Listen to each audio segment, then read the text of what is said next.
You published a study in 2024 which found that exposure to diesel exhaust gas was Yes. associated with increased fat mass, Yeah. enlarged fat cells, insulin resistance, and increased levels of inflammation.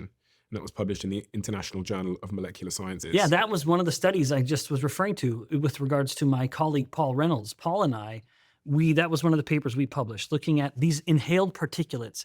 The reason I was interested in this field of study in the first place was just to continue to kill the caloric model of obesity. So our and this touches on an earlier part of the conversation. Overwhelmingly, if you ask someone, why do we get fat? Well, because you eat more calories than you burn. Why do you lose fat? Because you eat fewer calories. And I have long just been frustrated by how naive that view is.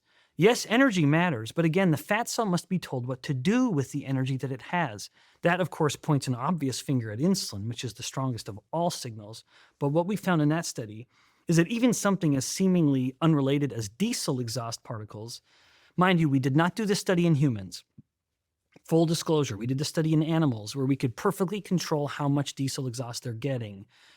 So we have this mechanism through in Paul's lab where you can aerosolize these particulates and know exactly how much the animal's breathing.